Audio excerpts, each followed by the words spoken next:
بسم اللہ الرحمن الرحیم۔ ڈرٹی ہیری نے حکم دیا ہے کہ مراد سعید چاہیے زندہ یا مردہ۔ قصور پورے پاکستانی قوم کو پتا ہے کہ اپنے لوگوں کی امن کی بات کی ہے، یہ بات کی ہے کہ 80,000 شہداء پاکستان نے پیش کیے، مزید شہداء اٹھانے ہم نے نہیں ہے۔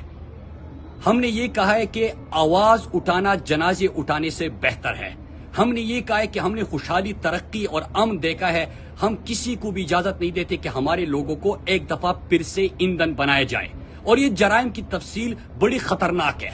میں اپنی قوم کو بتانا چاہتا ہوں کہ یہ مراد سعید کو اگر رستے سے ہٹانا چاہتے ہیں تو آپ نے رکنا نہیں ہے، آپ نے خود فیصلہ کرنا ہے کہ آپ نے خودداری سے جینا ہے، آپ نے حقیقی آزادی حاصل کرنا ہے، آپ نے اپنے لوگوں کو اور اپنے پاکستان کو کسی کی لڑائیوں میں اور کسی کے لیے ایندھن نہیں بنانا۔ اور میں ان کو پیغام دینا چاہتا ہوں جو یہ حکم دیتے ہیں کہ چاہیے زندہ یا مردہ، تو ان کو میں یہ بتانا چاہتا ہوں کہ یہ پاکستانی قوم ہے، یہ ہر گیم سمجھ چکے ہیں، ان کو پتا ہے کہ کس چیز کے پیچھے کون لوگ ہیں، اور یہ رکنے والی نہیں ہے، یہ حقیقی آزادی حاصل کر کے رہیں گے، یہ پاکستان کو غلامی سے نجات دلائیں گے، یہ پاکستان کو پرائی جنگوں میں نہیں شامل کریں گے، یہ مزید جنازے نہیں اٹھائیں گے، یہ امن، خوشحالی اور ترقی سے جئیں گے۔ یہ پاکستان ہے، یہ نیا پاکستان ہے۔